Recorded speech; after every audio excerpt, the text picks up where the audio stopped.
네, 시청자 여러분 안녕하십니까? 뉴스타트 2부 시작합니다. 이란과의 종전 협상에 아무런 진전도 없는 가운데 트럼프 대통령이 중국으로 출발했습니다. 다만 이란 전쟁에 중국의 도움이 필요하지 않다고 주장했는데요. 반대로 이란은 중국의 입장을 대변해 달라고 요청했습니다.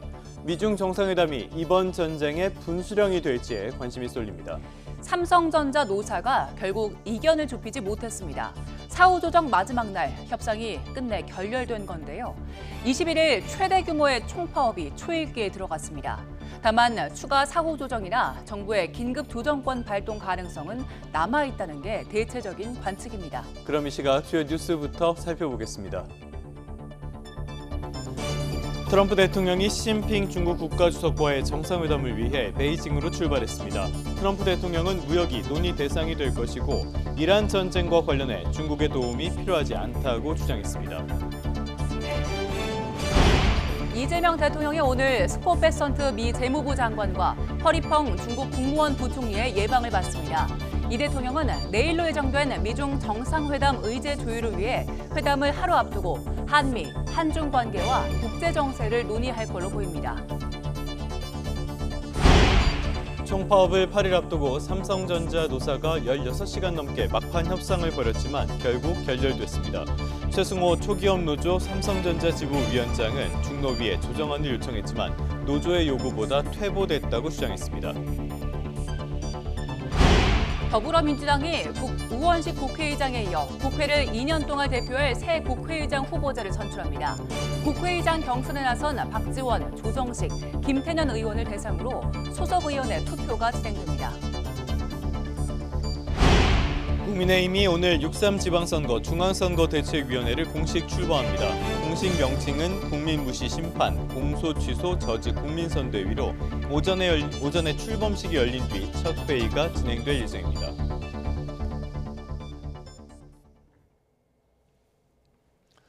네, 먼저 미중 정상회담 소식, 미국 상황부터 살펴보겠습니다. 트럼프 대통령이 시진핑 중국 국가주석과의 정상회담을 위해 베이징으로 출발했습니다. 트럼프 대통령은 시 주석과 오랜 대화를 나눌 거라면서도 이란 전쟁을 끝내는데 중국의 도움이 필요하지 않다고 선을 그었는데요. 워싱턴 연결해 보겠습니다. 신윤정 특파원, 트럼프 대통령이 시진핑 주석과의 회담 의제로 무역에 방점을 찍었다고요?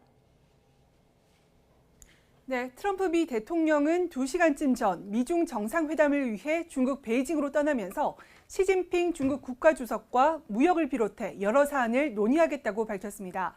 트럼프 대통령은 출발 직전 백악관에서 취재진과 만나 논의할 것이 많다면서 무엇보다 무역이 논의 대상이 될 거라고 말했습니다. 이란 전쟁과 관련해 시 주석에게 전하고 싶은 메시지가 무엇이냐는 질문에는 우리는 그것에 대해 장시간 대화를 할 것이라고 답했는데요. 그러나 곧 이란이 논의 대상 가운데 하나라고 하지는 않겠다면서 우리가 잘 관리하고 있다. 중국의 도움이 필요치 않다고 말을 바꿨습니다. 발언 직접 들어보겠습니다.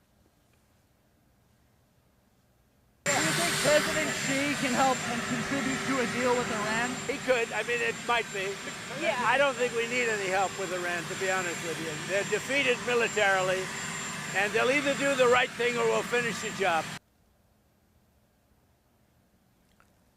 종전 협상이 교착 상태에 빠진 상황에서 이란 전쟁 문제로 협상력이 약화하는 상황을 경계하면서 약점을 보이지 않으려는 의도로 보입니다. 트럼프 대통령은 이번 방중 기간 시 주석에게 이란을 향한 종전 합의 설득을 비롯해 종전 해법 마련을 도모할 거라는 관측이 나오고 있습니다. 트럼프 대통령은 오늘 밤 베이징에 도착해서 2박 3일간의 방중 일정을 시작하게 됩니다. 트럼프 대통령과 시 주석의 회담은 내일 오전 11시로 잡혀 있습니다. 양 정상의 대전은 작년 10월 말 부산에서의 만남 뒤 약 6개월 만이고 트럼프의 방중은 일기 시절인 2017년 11월 이후 9년 만입니다. 백악관에 따르면 중국으로 향하는 트럼프 대통령의 전용기에는 마코 루비오 미 국무장관과 피트 헤그세스 국방장관, 제이미슨 그리어 무역대표부 대표 등이 함께 탑승했습니다. 퍼스트 레이디인 멜라니아 여사는 이번에 동행하지 않습니다. 네, 이란 전쟁 휴전 뒤에 한국에 배치됐던 고고도 미사일 방어 체계, 그러니까 사드 일부가 중동으로 반출된 것도 확인이 됐네요. 네, 미 연방상원 세출위원회 청문회에 출석한 피트 헤그세스 국방장관은 한국에 있던 전략자산의 중동 이동을 공식 확인했습니다. 헤그세스 장관은 민주당 브라이언 샤츠 의원이 전쟁이 끝난 뒤 한국에 배치된 사드와 패트리엇 시스템 일부가 중동으로 반출됐다며 계획된 거냐는 질문에 이같이 답했는데요. 전쟁이 끝난 뒤라고 한 건 지난달 7일 미국과 이란이 휴전에 들어간 뒤를 의미하는 것으로 보입니다. 헤그세스 장관은 면밀한 검토를 거쳐 미리 계획된 거라고 주장했는데요. 직접 들어보겠습니다. Parts of the THAAD and Patriot systems in South Korea were moved to the Middle East. This is after the war. Can you just reassure us that this was all foreseen and part of the plan? I can reassure you that it was all accounted for. Every aspect of this was poured over by the Joint Staff, by civilian leadership, and represented in pursuit of a very clear goal. 샤츠 의원은 전쟁 초기 중동의 미국 동맹국들과 미군 기지들이 공격을 받은 뒤에야 다른 지역 자산을 끌어다 쓰는 뒷북 대응이 아니냐며 거듭 따졌습니다. 앞서 제이비어 브런슨 주한 미군 사령관은 지난달 21일 청문회에서 사드 시스템이 한국에 남아있다고 확인하면서도 우리는 이동을 위해 준비 중이라고 말해 사드 요격 미사일을 중동에 재배치하고 있음을 시사하기도 했습니다. 헤그세스 국방장관은 호르무즈 해협에 발이 묶인 선박의 호송을 지원하는 해방작전 재개 여부에 대해서는 대통령이 원할 경우 언제든 재개할 수 있는 선택지라면서 명확한 답변을 피했습니다. 트럼프 행정부가 지난 10주 동안 이란 전쟁에 쓴 비용은 290억 달러, 약 43조 원에 달하는 것으로 확인됐습니다. 2주 전과 비교해 40억 달러, 약 6조 원이 늘어난 겁니다. 제이 허스트 미 국방부 회계감사관은 장비 수리와 교체 등 일반적인 운영 비용이 늘었다면서 이란에 공격받은 중동 지역 미군 기지 피해 비용은 포함되지 않았다고 밝혔습니다. 지금까지 워싱턴에서 YTN 신윤정입니다. 네, 트럼프 대통령이 본인의 계획대로 이란 전쟁을 매듭짓지 못하고 방중하는 탓에 지금 베이징은 경호 비상입니다. 미중 정상회담을 하루 앞두고 서울에선 양국뿐만 아니라 세계 정세를 좌우할 사전 담판이 벌어집니다. 베이징에서 강정규 특파원입니다. 이란 전쟁 탓에 한 번 미루고도 전시에 방중하는 미국 트럼프 대통령. 혹시 있을지 모를 테러 위험에 베이징 시내엔 그야말로 경호 비상이 걸렸습니다. 시진핑 주석과 함께 방문할 천단공원은 이틀 동안 전면 휴장합니다. 황제가 하늘에 제사를 지내던 상징 건축물, 기년전에선 보수공사도 한창입니다. 5月13号到14号全员临时闭园，像祈年殿、回音壁、圆秋坛全部暂停开放。 트럼프의 방중 당일 서울에선 양국 무역 대표의 사전 담판이 벌어집니다. 먼저 미국이 요구하는 무역 투자위원회 설치가 주요 의제로 올라와 있습니다. 2020년 1차 무역 합의 이행이 흐지부지 됐던 만큼 상설기구를 만들어 끝까지 받아내겠다는 의도입니다. 또 에너지, 농업, 항공우주 분야 협정은 미국산 석유와 콩, 보잉 여객기 판매를 일컫는 얘기입니다. 이에 맞서 중국은 AI 반도체 기술 통제와 타이완 문제 등에서 미국의 양보를 요구하고 있습니다. 中方反对美国向中国台湾地区出售武器的立场是一贯的、明确的。 특히 이란 전쟁과 호르무즈 재개방 등은 미중 양국은 물론 세계 경제에 운명이 달린 일입니다. 우리의 국익과도 무관치 않은 합의문을 서울에서 만들고 이곳 베이징으로 와서 도장을 찍는 셈입니다. 베이징에서 YTN 강정규입니다.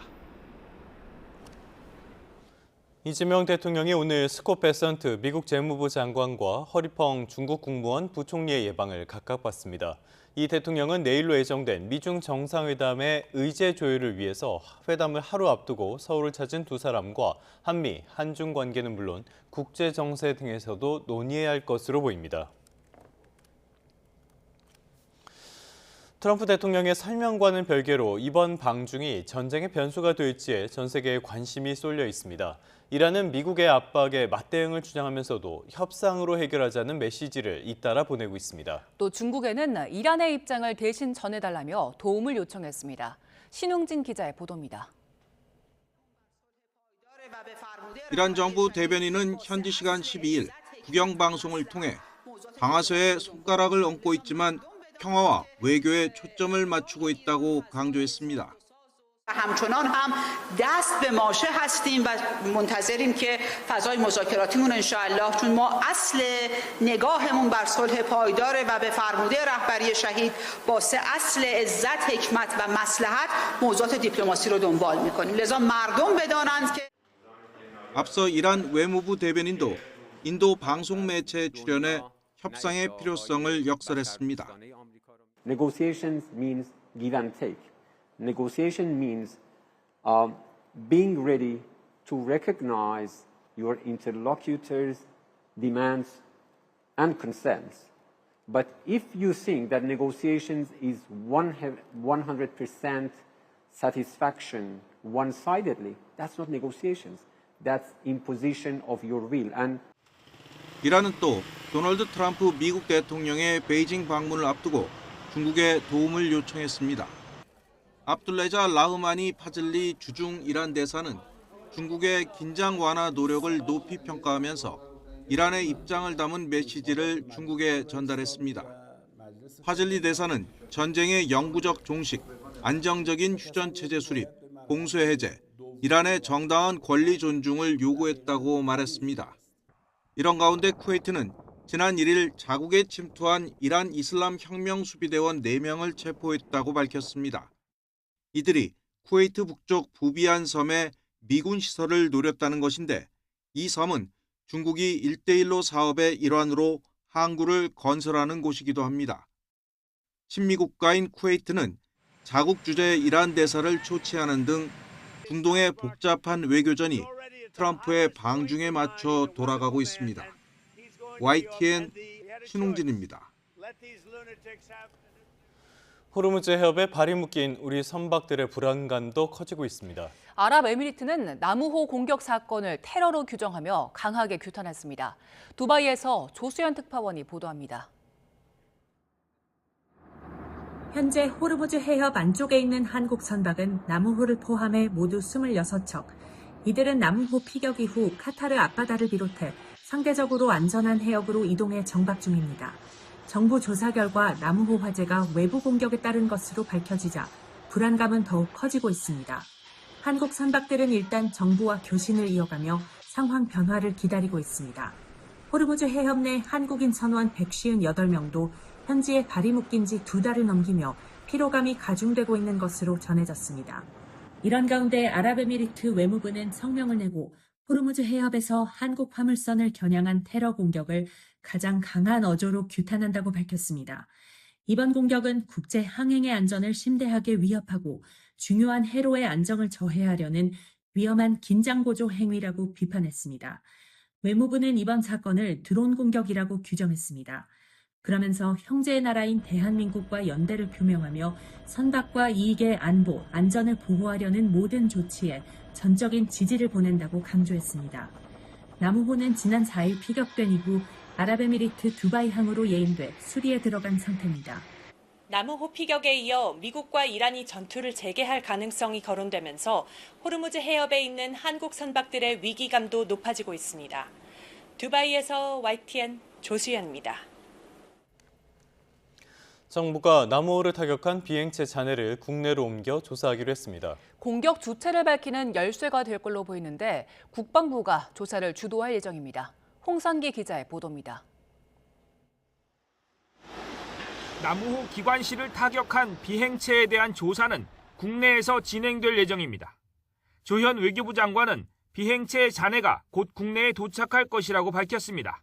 다만 구체적으로 언제 어떤 방법으로 들여올지는 아직 정해지지 않은 것으로 전해졌습니다. 조 장관은 잔해 조사를 국방부 등에서 맡을 것이라며 전문성 있는 연구소가 참여할 것이라고 밝히기도 했습니다.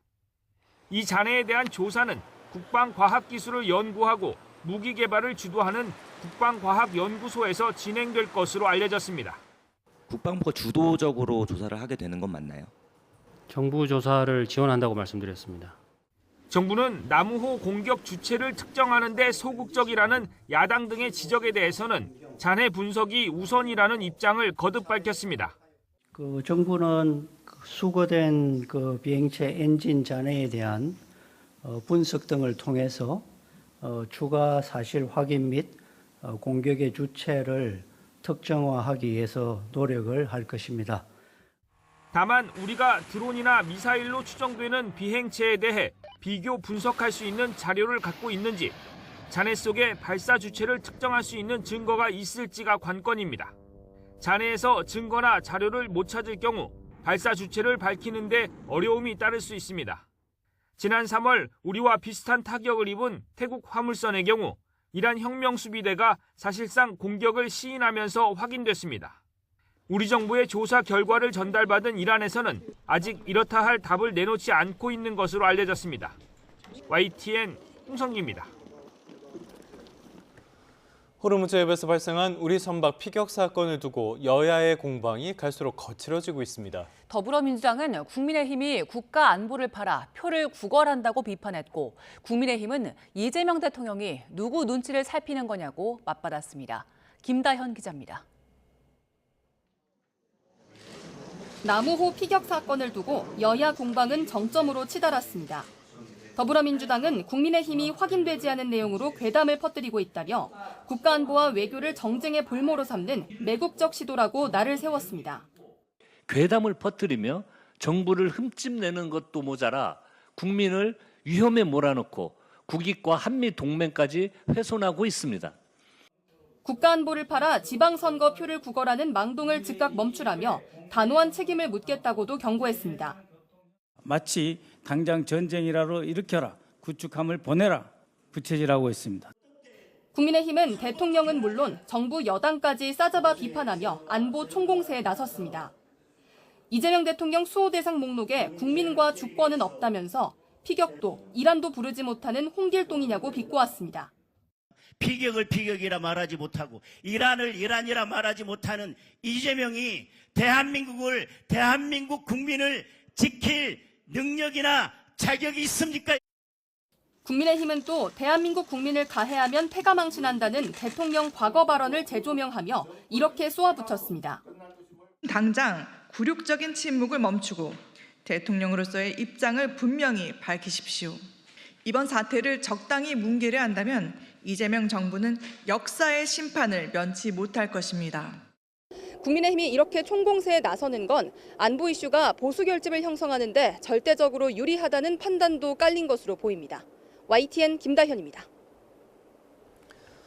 다음 소식입니다. 어제 논란이 굉장히 컸던 주장이죠. 김영범 청와대 정책실장이 인공지능 시대의 기업 과실은 특정 기업만의 전유물이 아니라면서 국민의 일부 환원하는 국민 배당금 구상을 밝혔습니다.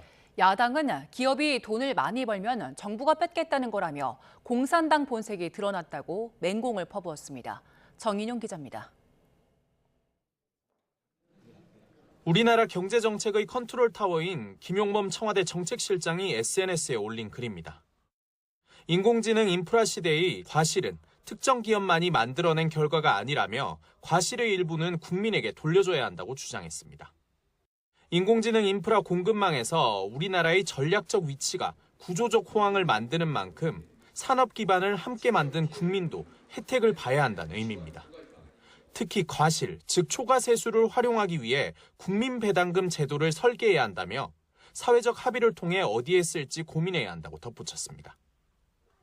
초과세수에 관한 이야기였지만 자본시장이 휘청이고 관련 외신 보도까지 나오자 국민의힘은 총공세에 나섰습니다. 당장의 정치적 이익을 위해 기업의 성공을 선심성 현금 살포의 재원으로 삼겠다는 거라며 국가 경쟁력을 약화시킬 뿐이라고 지적했습니다. 노력해서 번 돈을 정부가 가져가 나눠주는 게 공산주의 배급 경제라며 공산당 본색이 드러났다고도 질타했습니다. 기업이 번 돈을 정부가 뺏어다가 나눠주는 거, 그 공산당이나 하는 짓 아닙니까, 여러분? 기업이 숨쉬게 해야 투자를 하고 일자리를 만들지 않겠습니까, 여러분? 대한민국 경제를 좌지우지하는 정책실장이 반시장적 메시지를 반복하면 세계 투자자들에게 부정적 신호를 준다며 경질론까지 제기했습니다. 여당은 논의된 바 없다며 일단 선을 그었습니다. 아직 그 부분에 대해서는 저희가 직접 논의하거나 그런 상황은 아닙니다. 검토하고 입장의 발표가 필요하다면 그때 또 말씀드리겠습니다. 청와대 역시 내부에서 논의하거나 검토하지 않은 정책실장 개인 의견이라며 진화에 나섰지만 당분간 시장에 미칠 파장에 촉각을 곤두세울 걸로 보입니다. YTN 정인용입니다. 총파업을 8일 앞두고 삼성전자 노사가 16시간 넘게 막판 협상을 벌였지만 결국 결렬됐습니다. 최승호 초기업 노조 삼성전자 지부위원장은 오늘 새벽 2시 50분쯤 정부 세종청사 중앙노동위원회 조정실에서 나와 사후 조정이 최종 결렬됐다고 밝혔습니다. 이어 노사 의견이 좁혀지지 않아서 중노위에 조정안을 요청했고 12시간 넘게 기다렸지만 노조의 요구보다 퇴보됐다고 평가했습니다. 최 위원장은 그러면서 조정안에는 성과급 상한 50%도 폐지되지 않았고 영업이익 12%를 재원으로 활용해 국내 1위를 달성했을 때만 추가 성과급을 지급하는 방안이 포함됐다고 지적했습니다. 정부가 노동조합 측의 요청으로 사후 조정을 종료하기로 했습니다. 중앙노동위원회는 오늘 새벽 보도자료에서 노사 양측 주장을 기반으로 다양한 대안을 지원했지만 간극이 크고 노조의 요청도 있어 사후 조정 종료를 결정했다고 밝혔습니다. 다만 양측이 합의해 추가 사후 조정 요청이 있으면 언제든지 지원할 수 있다고 덧붙였습니다. 삼성전자 노조 미가입 블랙리스트 의혹에 대한 경찰 수사도 속도를 내고 있습니다. 경찰은 의심스러운 IP 주소를 특정했는데요. 조만간 관계자 소환 조사에 나설 걸로 보입니다. 조경원 기자의 보도입니다. 삼성전자는 두 차례에 걸쳐 이른바 노조 미가입 블랙리스트 의혹에 대한 수사를 의뢰했습니다. 지난달 9일 누군가 임직원 개인정보로 노동조합에 가입하지 않은 명단을 만들었다며 고소장을 냈고 일주일 뒤에는 사내 서버에 접속해 2만 번 넘게 정보를 조회한 직원을 고소했습니다. 수사 착수 한 달 만에 삼성전자 기흥사업장에 있는 서버를 압수수색한 경찰은 비정상적으로 접근한 IP 주소 4개를 특정했습니다. 블랙리스트로 추정되는 명단도 확보했습니다. 경찰은 조만간 IP 주소와 연결된 컴퓨터 등 장치의 사용자 4명을 불러 조사한다는 계획입니다. 이 가운데 노조 미가입 블랙리스트를 작성한 인물이 있을 것으로 경찰은 의심하고 있습니다. 다만 경찰은 장치 주인들의 노조 가입 여부는 아직 확인되지 않았다고 설명했습니다. 경찰은 또 사측이 특정해 고소한 직원 A씨의 경우 IP 주소로 특정된 인물에 포함되지는 않았지만 블랙리스트 작성에 연관됐을 가능성에 무게를 두고 있습니다. 삼성전자 사측과 노조가 총파업을 앞두고 갈등이 깊어지는 가운데 경찰의 블랙리스트 의혹 수사에도 관심이 쏠리고 있습니다. YTN 조경원입니다. 경남 남해군에서 화물차가 전도되면서 운전자가 크게 다쳤습니다. 부산에서는 차량이 터널에서 벽을 들이받고 2차로 추돌 사고가 났습니다. 사건 사고 소식 김희영 기자가 보도합니다. 어두운 저녁 도로 한복판, 화물차가 밑바닥을 드러낸 채 쓰러져 있습니다. 주변에는 파편이 튀었고 구급대원들도 분주해 보입니다. 어제 저녁 8시쯤 경상남도 남해군 설천면 금음리에 있는 도로에서 1톤 화물차가 넘어진 현장입니다. 이 사고로 60대 운전자가 크게 다쳐 의식을 잃은 채로 병원으로 옮겨졌습니다. 경찰은 화물차가 홀로 전도된 것으로 보고 사고를 유발했을 만한 요인들을 조사하고 있습니다. 비슷한 시각 부산 부산진구에선 한 터널에 진입한 승용차가 벽면을 스스로 들이받고 이어 뒤따르던 트레일러가 추돌했습니다. 이 사고로 50대 승용차 운전자가 다쳐 병원으로 이송됐습니다. 경찰은 음주운전 사고는 아닌 거로 보고 수사하고 있습니다. 어제 오후 6시쯤 충남 서산에선 도당천 인근을 달리던 트랙터가 강 쪽으로 농로를 벗어나 넘어지면서 60대 운전자가 숨졌습니다. 경찰은 운전이 서툴렀을 가능성을 포함해 구체적인 경위를 파악하고 있습니다. YTN 김희영입니다. 보름 전에 의사들이 수술실을 떠난 뒤 마취 상태의 환자가 의식불명에 빠졌다는 소식 저희 YTN 단독 보도로 전해드린 적이 있습니다. 경찰은 환자 측에 고소장을 접수했고 보건소와 의사단체도 현장 조사에 나섰습니다. 송수연 기자의 보도입니다. 지난 1월 서울 강남에 있는 병원에서 의사들이 수술실을 비운 사이 40대 여성이 심정지 상태에 빠졌습니다. 프리랜서 마취과 의사는 수술이 끝나기 전 다른 병원으로 이동했고 집도의도 환자를 두고 수술실을 떠났습니다. 한순간에 의사들의 그런 잘못된 행동으로 인해 가지고 한 가족이 거의 풍지박산이 났습니다. 경찰은 수술에 참여한 의사 2명에 대한 업무상 과실치상과 의료법 위반 혐의 고소장을 접수해 조만간 수사에 착수할 계획입니다. 강남구 보건소도 YTN 보도 일주일여 만인 지난 6일 해당 병원을 방문해 사실관계를 조사했습니다. 대한의사협회 역시 조만간 전문가 평가단을 병원에 파견해 자체 조사를 진행하기로 했습니다. 조사 결과 비윤리적인 행위가 확인되면 최고 수준의 징계인 회원권 정지뿐 아니라 보건복지부의 면허 정지나 취소 같은 행정처분도 요구하겠다는 입장입니다. 보건복지부는 그러나 수사 과정에서 의료법 위반이 확인돼 형이 확정된 이후에야 처분을 내릴 수 있다고 설명했습니다. 의료사고가 발생해도 실제 제재까지는 오랜 시간이 걸릴 수밖에 없는 구조적 한계에 대한 지적이 나오는 가운데 프리랜서 마취과 의사와 관련한 실태 파악이 급선무라는 목소리도 커지고 있습니다. YTN 송수연입니다. 음독한 뒤 경찰서 유치장에 입감돼 있던 피의자가 이상 증세를 보여 병원으로 옮겨졌지만 끝내 숨졌습니다.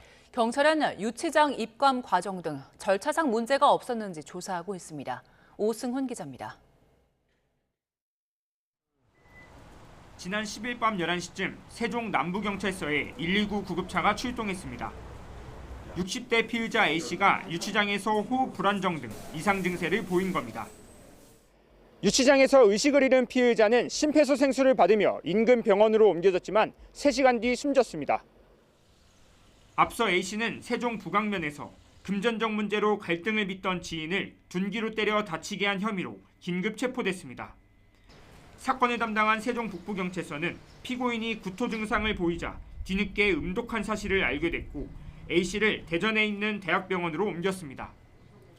이후 A씨는 위세척 없이 약물 치료와 해독제 처방만 받은 뒤 유치장이 있는 세종 남부경찰서에 입감된 것으로 확인됐습니다. 병원 측은 당시 의료진이 의식 저하와 호흡 부전, 장기 손상 등 약물 중독에 따른 위험 가능성을 설명하며 입원 치료를 권유했다고 밝혔습니다. 경찰은 병원 측과 다른 해명을 내놨습니다.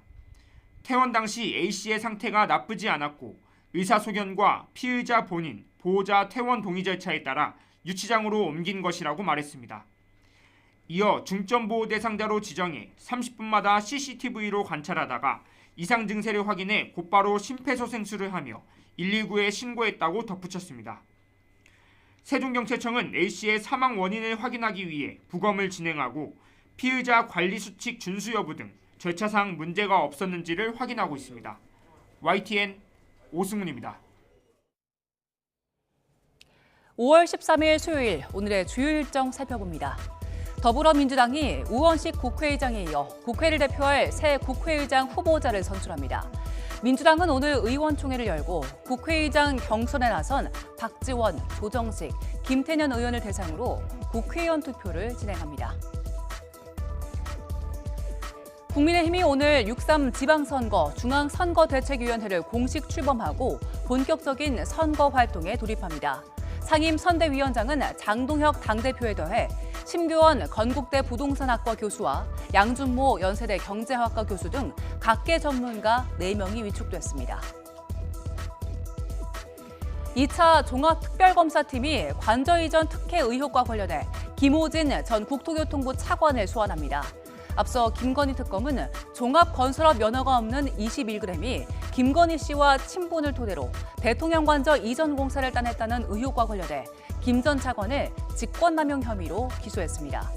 사건을 넘겨받은 종합특검은 21g이 준공 검사를 받지 않고 14억 원 넘는 대금을 먼저 지급받은 정황을 포착해 추가 수사에 나섰습니다.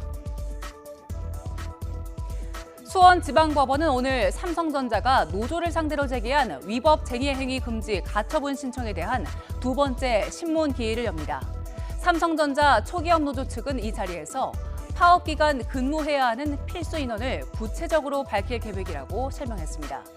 지난달 30일 진행된 첫 신문기일에서 사측은 안전보호시설이 계속 운영돼야 하고 공정이 멈춘다면 반도체 원판인 웨이퍼가 손상되거나 변질될 수 있다고 주장했습니다. 지금까지 오늘의 주요 일정이었습니다. 네, 부동산 뉴스 살펴보겠습니다. 정부가 연말까지 새낀 주택 전체로 토지거래 허가 구역 내 실거주 의무 유예를 확대하기로 했습니다. 일단은 정부는 갭 투자 허용이 아니라고 강변하고 있는데요. 제일 중요한 부분, 과연 매물이 늘어나는 효과가 있을까요? 차유정 기자입니다.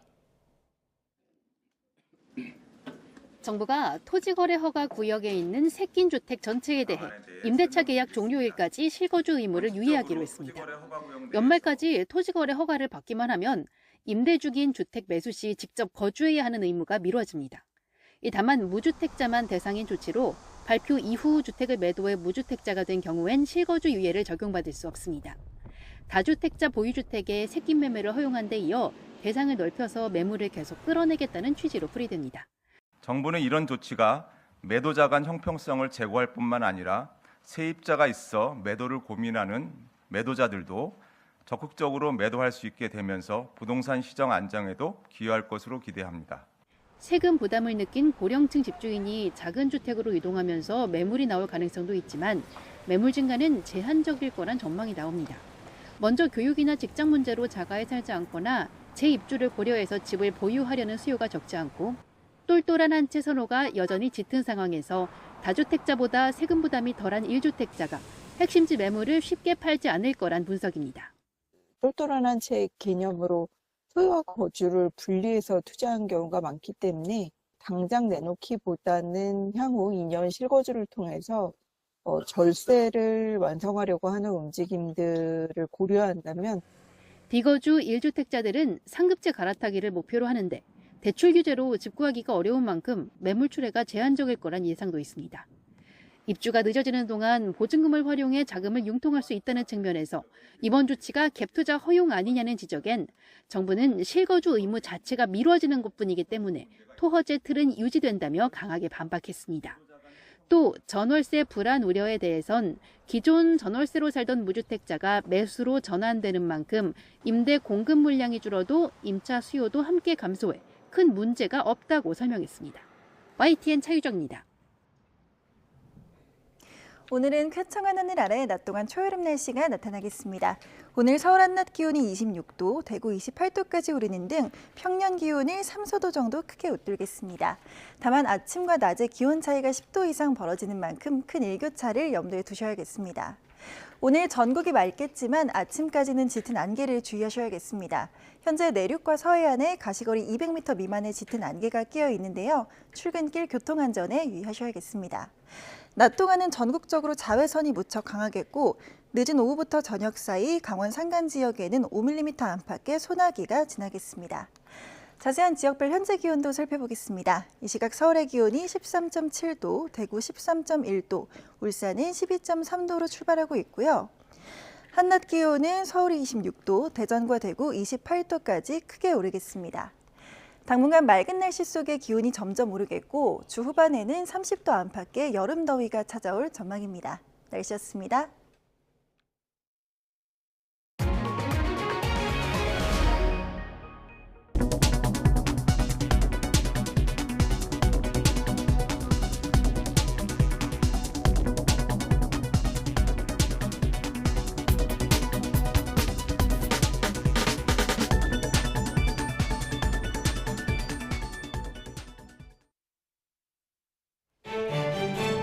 주요 뉴스입니다. 트럼프 대통령이 시진핑 중국 국가주석과의 정상회담을 위해 베이징으로 출발했습니다. 트럼프 대통령은 무역이 논의 대상이 될 것이고 이란 전쟁과 관련해 중국의 도움이 필요하지 않다고 말했습니다. 이재명 대통령이 오늘 스콧 베선트 미 재무부 장관과 허리펑 중국 국무원 부총리의 예방을 받습니다. 이 대통령은 내일로 예정된 미중 정상회담을 위해 조율을 의제를 위해 회담을 하루 앞두고 한미, 한중 관계와 국제 정세를 논의할 걸로 보입니다. 총파업을 8일 앞두고 삼성전자 노사가 16시간 넘게 막판 협상을 벌였지만 결국 결렬됐습니다. 최승호 초기업 노조 삼성전자 지부 위원장은 중노위에 조정안을 요청했지만 노조의 요구보다 퇴보했다고 주장했습니다. 더불어민주당이 우원식 국회의장에 이어 국회를 2년 동안 대표할 새 국회의장 후보자를 선출합니다. 국회의장 경선에 나선 박지원, 조정식, 김태년 의원을 대상으로 소속 의원의 투표가 진행됩니다. 국민의힘이 오늘 6.3 지방선거 중앙선거대책위원회를 공식 출범합니다. 공식 명칭은 국민무시 심판, 공소 취소 저지 국민선대위로 오전에 출범식이 열린 뒤 첫 회의가 진행될 예정입니다. 네, 다시 주요 뉴스부터 살펴보겠습니다. 트럼프 대통령이 오늘 밤 중국 베이징에 도착할 예정입니다. 이번 2박 3일간의 방중은 트럼프 집권 2기 미중 관계 새 판을 짜는 무대가 될 텐데요. 이란과 종전 문제도 주요 의제가 될 걸로 보입니다. 강희경 기자의 보도입니다.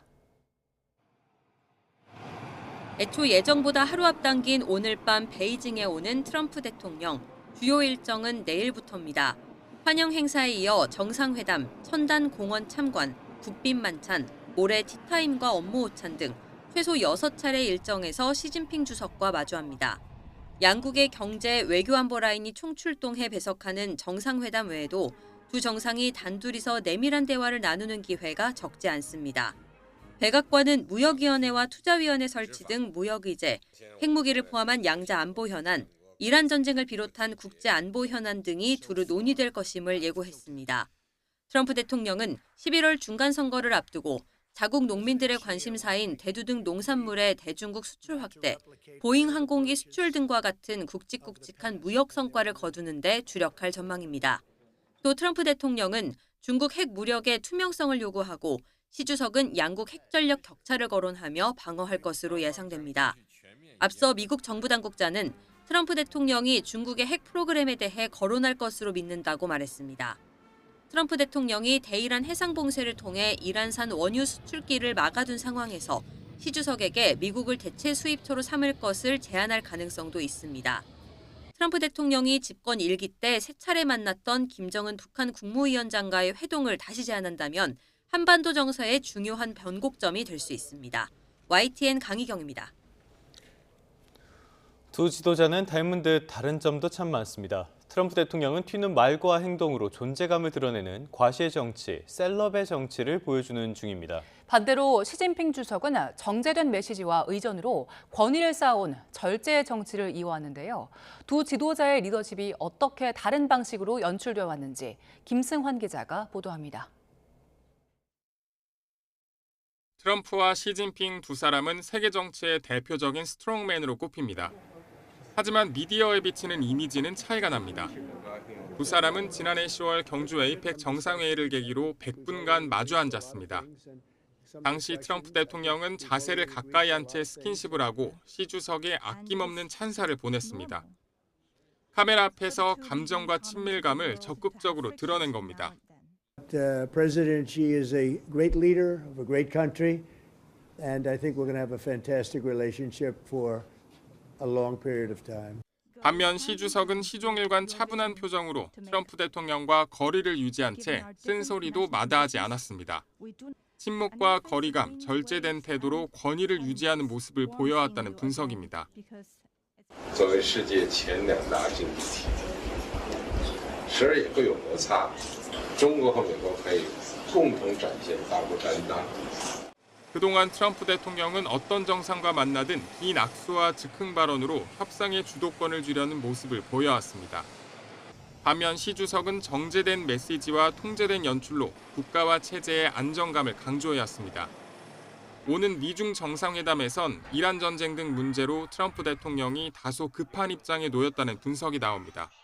트럼프 대통령으로서는 중국 가서 아쉬운 소리를 할 수밖에 없는 상황이 돼버렸거든요. 요청을 이제 하게 되면 당연히 그 시진핑으로서는 기다렸다는 듯이 그러면 대가를 뭘 줄 건데 라가 뭐 당연히 나올 겁니다.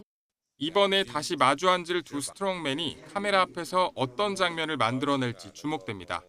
YTN 김승환입니다. 미국이 전격적으로 공습을 다시 시작할 수도 있다는 관측이 나오고 있는데요. 이란 역시 물러서지 않고 맞불을 놨습니다. 어떤 침공에도 대응할 준비가 돼 있다는 반응에 이어 핵무기 제조가 가능한 수준의 고농축 우라늄까지 언급하며 강력하게 경고했습니다. 오만 무스카트에서 양희력 특파원이 보도합니다. 도널드 트럼프 미국 대통령이 군사작전 재개 가능성을 시사하며 압박 수위를 높이자 이란도 물러서지 않고 맞받았습니다. 이란 의회 국가안보 외교정책위원회 에브라임 레자이 대변인은 이란이 또 다른 공격을 받을 경우 선택할 수 있는 대응 방안 중 하나로 90% 농도의 우라늄 농축을 꼽았습니다. 의회에서 해당 문제를 검토할 것이라고도 언급했습니다. 90% 농축 우라늄은 무기급으로 핵무기 제조가 가능한 수준을 의미합니다. 현재 60% 농도 우라늄 440kg가량을 보유한 이란이 사실상 핵 보유 직전 단계까지 가겠다는 강력한 경고를 던진 것으로 풀이됩니다. 이에 앞서 이란 협상단을 이끄는 바게르 갈리바프 이란 의회 의장도 미국을 향해 거듭 경고 메시지를 날렸습니다. 우선 소셜미디어에 페르시아어로 올린 글에서 우리 군은 어떤 침공에도 질서 있는 방식으로 대응할 준비가 되어 있다고 운을 뗐습니다. 잘못된 전략과 잘못된 결정은 언제나 잘못된 결과로 이어진다면서 우리는 모든 선택지에 대비하고 있고 그들은 놀라게 될 것이라고 언급했습니다. 2시간쯤 뒤 영어로 올린 또 다른 글에선 14개 양 제안에 명시된 이란인들의 권리를 받아들이는 것밖에는 대안이 없다며 시간을 끌수록 미국 납세자들이 더 많은 부담을 치르게 될 것이라고 주장했습니다. 미국과 이란이 전면적으로 복귀하는 것 아니냐는 우려에 유엔은 협상을 위한 단합을 다시 한번 강조했습니다. What we want to do is make sure that the parties themselves remain committed to negotiations. A return to full-scale fighting would be, as the Secretary General has repeatedly said, catastrophic. 미국과 이란이 조건부 휴전에 들어간 지 한 달을 훌쩍 넘겼지만 협상이 난항을 겪으며 교착 상태에 머물러 있습니다. 접점을 찾지 못한 채 전쟁 재개 가능성까지 거론되자 두 나라 사이에 다시 일촉즉발 긴장감이 팽팽해지고 있습니다. 오만 무스카트에서 YTN 양희력입니다. 미국에도 물가 충격이 본격화하고 있습니다. 미국의 지난달 소비자 물가지수 상승률이 3년 만에 최고치를 기록했습니다. 뉴욕에서 이승윤 특파원입니다. 델타와 아메리칸, 유나이티드 등 미국 대형 항공사들은 이란 전쟁 이후 수화물 요금을 35달러에서 28% 인상했습니다. 고유가로 오른 물가는 이뿐만이 아닙니다. 실제로 미국 노동부가 발표한 지난달 소비자 물가지수 CPI는 1년 전보다 3.8% 상승하며 2023년 5월 이후 가장 높은 상승률을 기록했습니다. 에너지 부문이 전월 대비 3.8% 상승하며 전체 물가 상승분의 40% 이상을 차지했고 주거비는 0.6%, 식품 가격도 0.5% 올랐습니다.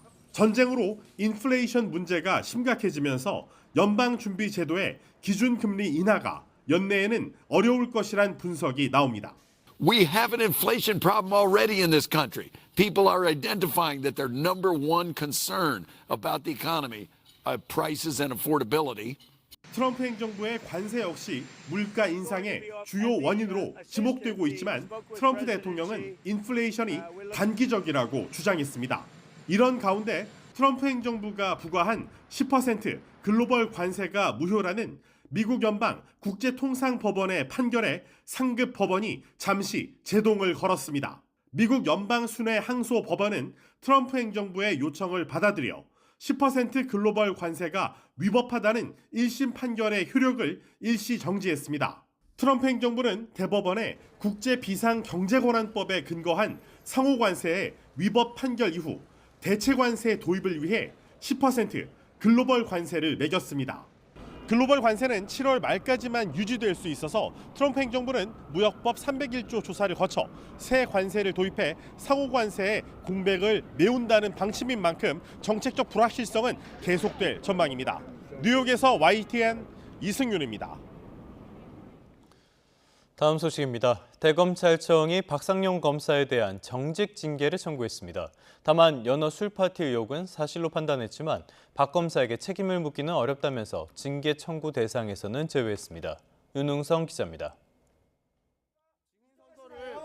대검찰청이 연어 술파티 회유 의혹과 관련해 박상용 검사에 대한 정직 징계를 청구했습니다. 대검 감찰위원회가 사실로 확인한 박 검사의 비위 사실은 크게 3가지입니다. 먼저 박 검사가 다른 사건의 수사를 언급하며 변호인을 통해 부당하게 자백을 요구했다고 봤습니다. 수용자를 소환 조사했음에도 수사 과정 확인서를 작성하지 않은 점도 비위 사실에 포함됐습니다. 또 음식물 등 접견 편의를 정당한 사유 없이 제공했다고 판단했습니다. 다만 관리 소홀로 술 반입과 제공을 방지하지 못한 점에 대해서는 징계 청구를 하지 않았습니다. 쌍방울 대북송금 사건 수사 과정에서 핵심 피의자들에게 연어회와 술을 제공했다는 의혹은 사실이지만 이에 대한 책임을 박 검사에게 묻기는 어렵다는 취지입니다. 징계 청구 하루 전 박 검사는 감찰위원회가 열리는 대검에 출석을 자청해 3시간 넘는 대기 끝에 소명 기회를 얻기도 했습니다. 박 검사는 감찰위원들에게 의혹이 사실이 아니라고 주장했지만 감찰위는 심의를 거쳐 박 검사에 대한 징계를 권고했습니다. 대검이 징계를 청구하면서 법무부 산하 검사 징계위가 박 검사의 징계 여부를 결정하게 됩니다. 박 검사는 앞서 최종 징계 처분이 결정되면 취소 소송에 나설 거라 밝혔습니다. YTN 윤웅성입니다. 비상계엄 당시 부정선거 의혹을 수사할 조직을 만들기 위해서 군사정보를 빼낸 혐의로 재판에 넘겨진 노상원 전 정보사령관이 징역 2년을 확정받았습니다. 12.3 비상계엄 사태와 관련한 대법원의 첫 판단입니다. 유서연 기자입니다. 대법원이 제2수사단 구성을 위해 군사정보를 빼낸 혐의로 기소된 노상원 전 정보사령관의 실형을 확정했습니다. 12.3 비상계엄 사태 1년 5개월여 만에 나온 계엄 관련 대법원의 첫 판단입니다. 노 전 사령관은 김용현 전 국방부 장관의 육사 세기수 후배로 비상계엄 국면 비선실세로 알려진 인물입니다. 민간인 신분이었지만 김 전 장관 등을 등에 업고 현직 정보사 요원 수십 명의 개인정보를 빼내 제2수사단 구성을 준비한 거로 조사됐습니다. 계엄 이틀 전 이른바 햄버거집 계엄 모의 회동을 하며 이 요원들의 구체적인 임무를 논의한 사실도 드러났습니다. 특검은 이에 더해 노 전 사령관이 군 장성 인사청탁을 대가로 2,600만 원 상당의 금품을 받은 혐의까지 적용해 기소했는데 1, 2심은 이러한 공소사실 전부를 유죄로 인정, 징역 2년과 추징금 2,490만 원을 선고했습니다. 노 전 사령관이 재차 불복했지만 대법원은 원심 판단에 잘못이 없다고 보고 상고를 기각했습니다. 이번 사건은 징역 2년으로 마무리됐지만 본류인 내란 중요임무 종사 혐의 재판이 아직 남았습니다. 1심 징역 18년 선고 뒤 항소심이 진행 중인데 이번 주 첫 공판이 열릴 예정입니다. YTN 유서연입니다. 6.3 지방선거 소식 짚어봅니다. 민주당 선대위가 하루 만에 중원과 호남을 돌며 공천자 새 규합 속도를 높였습니다. 국민의힘을 내란 세력으로 규정하며 선거 승리 의지를 다짐하는 한편 무소속 출마자의 약진을 제지하려는 듯 내부 단합도 게을리하지 않았습니다. 강민경 기자입니다. 선대위를 구축한 민주당은 권역별 선거체제 구축을 본격화하고 있습니다. 정청래 대표는 전날 강원에 이어 중도층 민심의 바로미터인 충청으로 달려갔습니다. 반헌법, 반민주 세력 심판을 기치 삼아 지난 2022년 충청권 광역단체장을 전부 내준 과거를 서력하자며 후보자들을 격려했습니다. 대한민국 국가 정상화의 책무를 여러분들이 실현해 주셔야겠습니다. 한 명의 실패자도 없이 모두 다 승리해야 한다는 낮은 자세는 물론 선거는 혼자 치르는 게 아니라며 민주당이란 조직의 힘과 가치를 신뢰해야 한다고도 강조했습니다. 텃밭인 호남을 찾아서도 이 말을 반복했는데 민주당 소속이었다가 대리비 지급 논란으로 제명됐지만 최근 무소속 출마를 강행한 김관영 전북지사 후보를 겨냥한 거란 해석이 나왔습니다. 히말라야 산맥 같은 더불어민주당 후보이기 때문에 돋보인다라고 생각해야 합니다. 민주당이 품고 있기 때문에 당선 가능성도 높고 남우호 타격 대응차 여의도에 남은 원내 지도부는 대야 공세에 집중하며 선거전 화력에 힘을 보탰습니다. 국민의힘 후보들의 정체성을 윤 어게인으로 압축하며 내란 세력 심판론의 근거로 삼았습니다. 윤석열을 등에 업고 지역을 망친 지방 권력을 교체할 차례입니다. 지방선거 승리는 위대한 국민께서 시작한 빚의 혁명을 완성하는 일입니다. 선거가 다가올수록 보수층이 결집하는 양상이 나타나자 국민의힘의 극우 이미지를 재부각해 외연 확장을 차단하려는 전략으로 풀이됩니다. 공식 선거운동을 시작하기 전 전국을 한 바퀴 훑으며 진용을 확실히 정비하겠다는 게 민주당의 구상입니다. 싹쓸이도 가능하겠다는 말까지 나왔던 초반과 달리 뒤집기 분위기가 감지되면서 지도부도 다시 신발끈을 조여매는 모습입니다. YTN 강민경입니다. 영남권을 중심으로 한 보수 결집 분위기에 국민의힘 장동혁 대표도 연일 보폭을 넓히고 있습니다. 당내 일각의 반발에도 선거 지원 행보를 가속화하고 있는데요. 오늘 선거대책위원회를 출범합니다. 부장원 기자입니다. 연이틀 부산과 대구, 울산을 훑은 장동혁 대표. 이번에는 자신의 고향이자 민심의 풍향계로 꼽히는 중원 충청으로 향했습니다. 더불어민주당이 충청인들을 부끄럽게 하고 있다며 충청의 아들인 자신과 국민의힘에 힘을 달라고 지지를 호소했습니다.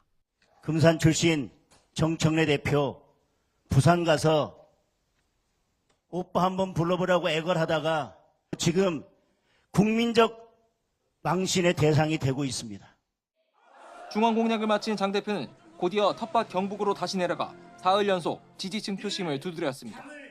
이른바 공소취소 특검법을 비롯해 이재명 정부의 실정을 조목조목 직격하며 심판론에 불을 지폈는데 대통령이 명령했습니다.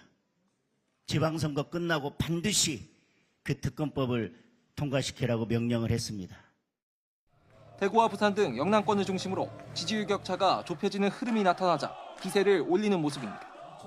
다만 수도권 출마자 중심으론 여전히 장 대표와 거리를 두는 모습이 포착됐습니다.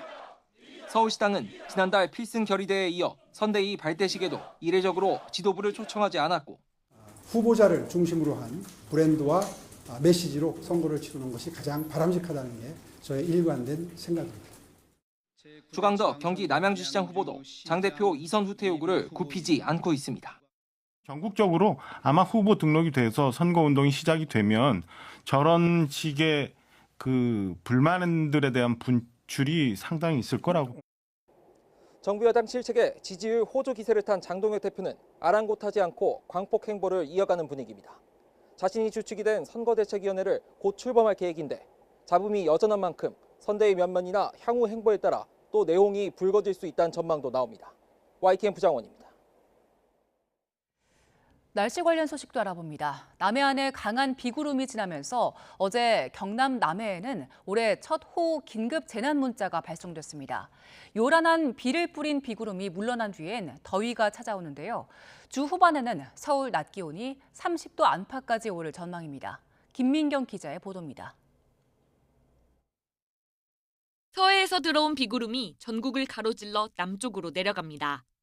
남부지방에서는 비구름이 더욱 강하게 발달했고 경남 남해에는 올해 첫 호우 긴급재난 문자가 발송됐습니다. 지난해에는 5월 16일에 남양주에 처음 발송됐는데 올해는 나흘 더 빨랐습니다. 고기압 가장자리를 따라 남동쪽에서 유입된 고온다습한 공기와 북서쪽에서 남하한 상층 찬 공기가 만나면서 전남과 경남 해안 곳곳에는 시간당 30에서 40mm 안팎의 강한 비가 쏟아졌습니다. 요란한 비를 몰고 온 비구름은 물러갔고 당분간은 대체로 맑은 날씨가 이어지겠습니다. 다만 맑은 하늘 아래 햇볕이 강하게 내리쬐면서 낮 기온은 갈수록 오를 전망입니다. 우리나라에 영향을 주었던 상층의 찬 공기가 동쪽으로 빠져나가고 오후에는 햇볕까지 더해지면서 전국 대부분 지역에서 낮 기온은 25도 안팎으로 오르겠습니다. 서울 낮 기온은 점차 오름세를 보이며 주 후반에는 30도 안팎의 때이른 더위가 예상됩니다. 더운 낮과 달리 밤사이에는 기온이 떨어지면서 일교차가 10에서 15도 안팎으로 크게 벌어지겠습니다. 낮에는 강한 자외선과 더위에 대비하고 아침 저녁에는 겉옷을 챙기는 등 시간대에 맞는 건강관리가 필요합니다. YTN 김민경입니다. 정부가 추경으로 확보한 예산을 활용해 오늘부터 영화 관람 6,000원 할인권 225만 장을 배포합니다.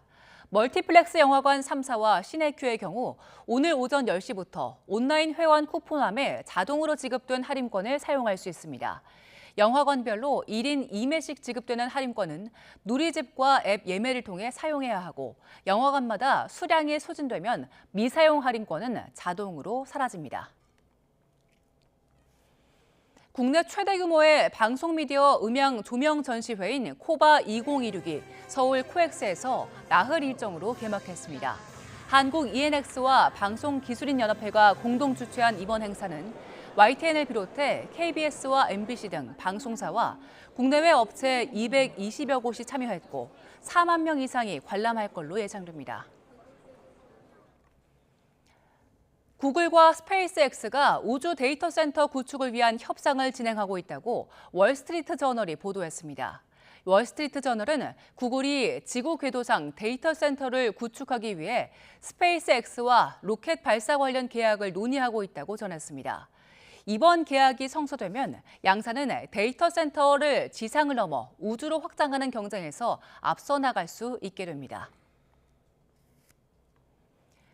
지난해 서울 내 스쿨존에서 어린이 교통사고가 늘면서 경찰이 스쿨존 교통안전 활동을 강화하기로 했습니다. 서울경찰청은 어제 학교 시간대 서울 시내 스쿨존 49곳에서 교통법규 위반 단속을 해 총 171건을 적발했습니다. 계도를 제외한 단속 건수는 85건으로 이 가운데 신호 위반이 49건으로 가장 많았습니다.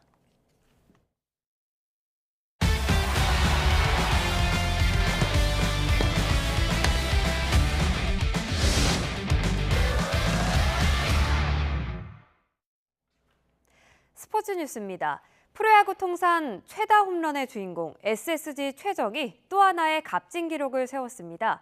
21시즌 연속 두 자릿수 홈런입니다. 이경재 기자가 보도합니다. 최정이 2회 KT 선발 사무엘 초구를 거침없이 받아칩니다. 왼쪽 담장을 넘기며 시즌 10호 홈런. 홈런이 나올 때마다 KBO 리그 개인 최다 홈런 기록을 늘려가고 있는 최정은 데뷔 다음해인 2006년부터 시작해 21시즌 연속 두 자릿수 홈런 기록을 작성했습니다. SSG는 4회 터진 오태곤의 솔로포와 장타 2개로 2타점 올린 정준재의 활약을 더해 KT를 5대1로 꺾었습니다. 최근 불붙은 한화 타선은 키움을 상대로 화력을 키웠습니다. 5번 노시환이 2회 기세를 올리는 말홈런에 이어 4회에도 큼지막한 2루타로 5타점을 책임졌고 4번 강백호는 2회 2루타와 6회 솔홈런 등 3안타 3타점으로 펄펄 날았습니다. 5이닝 3실점으로 시즌 4승을 따낸 유현진은 한미 통산 199승을 기록했습니다.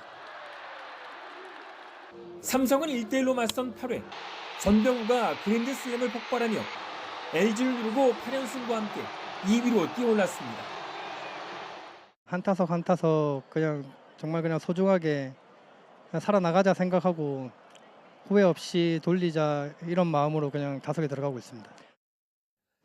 박준순이 4회 실점을 막는 호수비에 이어 6회 결정적인 석점을 때리는 두산은 기아를 5대1로 물리치고 3연승을 달리며 단독 5위가 됐습니다. NC는 4회 박민우의 2타점 적시타와 10회 김주원의 석점 홈런 등을 묶어 롯데를 8대1로 물리치고 3연패를 끊었습니다. YTN 이경재입니다. 간밤에 뉴욕 증시는 혼조 마감이었습니다. 다우는 강세였지만 S&P 500과 나스닥은 하락했는데요. 반도체 종목들이 급락하면서 S&P 500과 나스닥의 사상 최고가 행진도 마감됐습니다. 시장에 좋은 소식은 전혀 없었습니다. 트럼프 대통령은 이란 전쟁을 끝내지 못하고 중국으로 출발했는데요. 이란 전쟁과 관련해서는 잘 관리하고 있고 문제가 없다면서 합의하거나 이란이 말살당할 것이라고 주장했습니다. 그러면서 중국의 도움이 필요 없다고 강조했는데요. 속내도 그럴지는 의문입니다. 이란 전쟁이 장기화할 조짐이 짙어지면서 국제 유가는 연일 상승 중입니다. 간밤에 브렌트유 선물은 3.4%, 서부 텍사스산 원유는 4.2% 급등했는데요. WTI는 다시 $100 선을 넘어섰습니다. 자연스럽게 미국의 물가도 치솟고 있습니다. 4월 소비자 물가 지수는 1년 전보다 3.8%나 상승했습니다. 지난 2023년 5월 이후에 가장 높은 수준인데요. 에너지 물가 오름세가 전체 물가 상승의 40%를 넘게 차지했다는 게 미국 노동부의 설명입니다. 물가는 현재 미국 경제의 가장 큰 위험 요인인데요. 무엇보다 높은 인플레이션이 임금 상승분을 모두 잠식했다는 게 문제입니다. 고소득층은 괜찮겠지만 중산층과 저소득층 가구에는 큰 타격이 될 수밖에 없습니다. 트럼프가 그토록 원하는 기준금리 인하도 트럼프의 전쟁 때문에 사실상 무산된 기류입니다. 간밤의 특징주로는 유명한 햄버거 프랜차이즈죠. 웬디스를 꼽아봤습니다. 무려 17% 가까이 급등했는데요. 웬디스의 최대 주주 측이 상장 폐지를 추진한다는 소식이 전해진 영향이었습니다. 상장 폐지를 하려면 기존 주주들의 주식을 웃돈을 주고 사들여야 하니까 이런 기대감이 작용하는 거죠. 실제로 미국에서는 주주들의 간섭을 피하기 위해서 이런 식으로 상장을 폐지하는 사례가 늘고 있습니다. 다만 이런 투자에는 주의할 필요가 있겠습니다. 언제든지 백지화될 수가 있고요. 생각보다 많은 시간, 오랜 시간이 걸리는 일이기도 합니다. 만약에 상장 폐지에 실패한다면 주가는 제자리로 돌아갈 가능성이 크고요. 지금의 웬디스는 실적도 그렇게 좋지 않습니다. 여러 위험 요인이 있다는 점은 염두에 둬야겠습니다. 지금까지 2분 뉴욕 증시였습니다.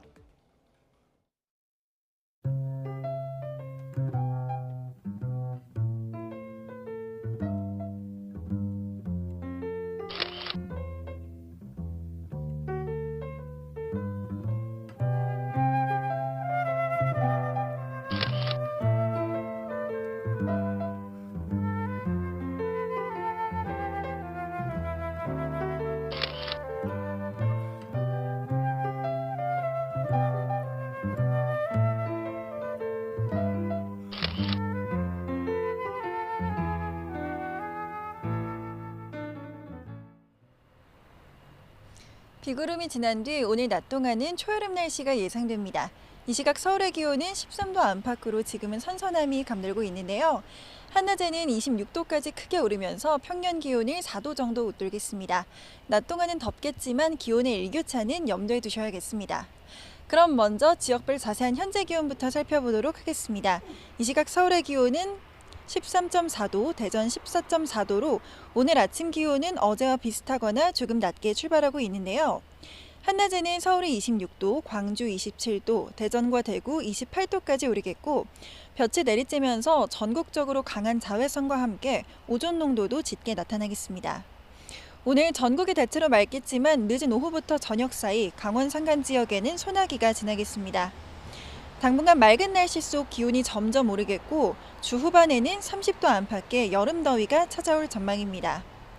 어제 내린 비로 곳곳에 습도가 높아지며 안개가 짙게 끼어있는 곳들이 많습니다. 내륙을 중심으로는 가시거리가 200m 미만도 되지 않는 곳들이 많아서 출근길 교통안전에 각별히 유의하셔야겠습니다. 지금까지 YTN 정수현입니다. 뉴스타트 3부 잠시 뒤에 이어집니다.